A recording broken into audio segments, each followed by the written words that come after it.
Hello friends, welcome to Korpanayankan Petti Blooming Petals. அனைவருக்கும் வணக்கம். என் பெயர் சாமுகேஷ். வீண் ஆசை. ஒரு ஊரில் அண்ணனும் தம்பியும் இருந்தார்கள். அண்ணன் தம்பியை ஏமாற்ற நினைத்தான். சொத்து பிரிக்கும் போது மாடு, வீடு, பசுமாடு எல்லாவற்றையும் அண்ணன் எடுத்துக்கொண்டான். தம்பிக்கு ஓட்டு வீடும் ஒரு கன்றுக்குட்டியும் மட்டும்தான் கிடைத்தது. பாவம், தம்பி மறு பேச்சு பேசாமல் வாங்கிக் கொண்டான். ஒரு வாரம் கடந்தது.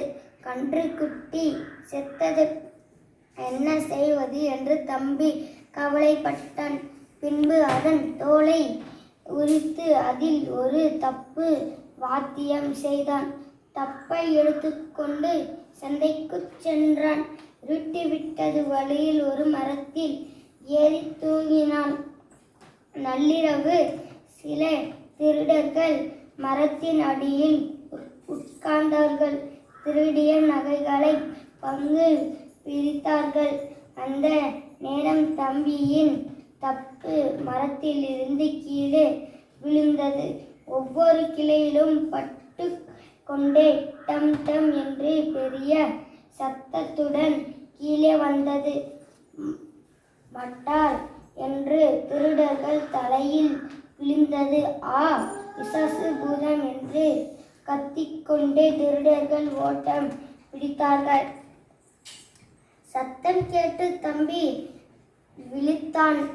மரத்தின் அடியில் இருந்த நகை மூட்டையை பார்த்தான். அதை எடுத்துக்கொண்டு வீட்டிற்கு வந்தான். நகைகளை விற்று ஒரு வியாபாரம் துவங்கினான். வசதியாக வாழ்ந்தான். அண்ணன் தம்பியை பார்த்து பொறாமைப்பட்டான். அண்ணனுக்கு ஆசை வந்தது. அவனும் ஒரு தப்பு வாத்தியம் செய்தான். சந்தைக்கு சென்றான். தம்பி ஏறி அதே மரத்தில் ஏறி படுத்தான்.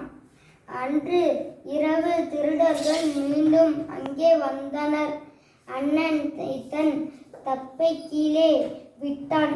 டமார் என்று கீழே விழுந்தது. ஆனால் இந்த முறை திருடர்கள் ஓடவில்லை. அன்று நாம் ஏமாந்து விட்டோம். எவன நம் நகைகளை எல்லாம் எடுத்துக்கொண்டு ஓடிவிட்டான். இன்று நம் அவனை விடக்கூடாது என்று மரத்தில் ஏறினார்கள். அன்னை பிடித்து நன்றாக அடித்தார்கள். அவனது பேரைக்கு சரியான பலன் கிடைத்தது. நன்றி.